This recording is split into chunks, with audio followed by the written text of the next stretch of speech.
আজি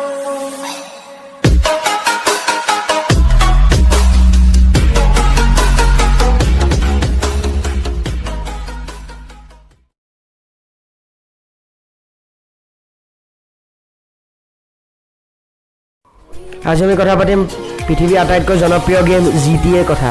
ইয়াৰ ফুল ফৰ্ম হ'ল grand Theft auto. এইটো আচলতে এটা একশ্যন এডভেঞ্চাৰ ভিডিঅ' গেম, কিন্তু ইয়াক DMA ডিজাইন কোম্পানীয়ে নিৰ্মাণ কৰিছিল আৰু DMG ইণ্টাৰেক্টিভ নামৰ এটা কোম্পানীয়ে ইয়াক পাব্লিছ কৰে।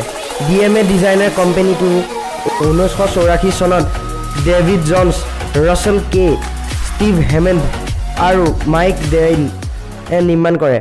প্ৰথমে এই কোম্পানীৰ নাম একমি ছফ্টৱেৰ আছিল, কিন্তু 1987 চনত ইয়াৰ নাম সলাই DMA ডিজাইন ৰখা হয়।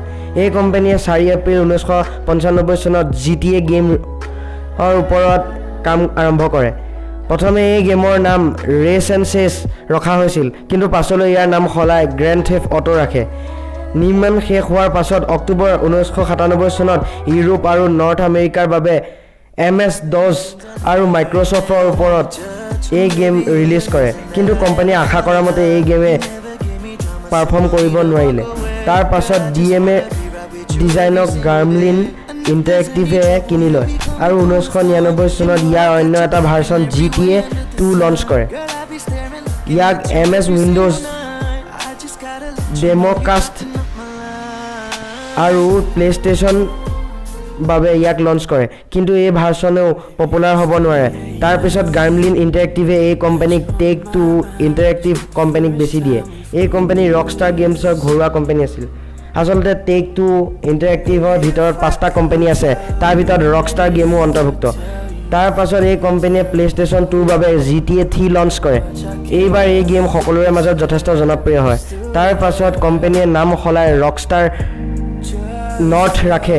পিছলৈ GTA অন্য বহুতো ভাৰ্চন লঞ্চ কৰে, তাৰ ভিতৰত Grand Theft Auto Vice City, Grand Theft Auto San Andreas, তাৰ ভিতৰত Grand Theft Auto Liberty City story.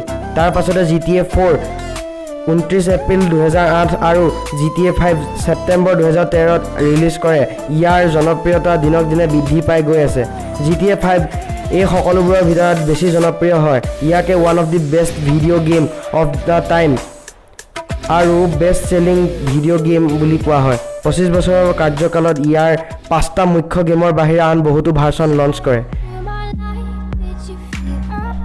এই গেমটোৰ কেইটামান ভাৰ্চন এণ্ড্ৰইড আৰু iOS-ৰ বাবে উপলব্ধ আছে। আজিৰ তাৰিখত এই গেম সকলোতকৈ বেছি জনপ্ৰিয় হৈ আছে।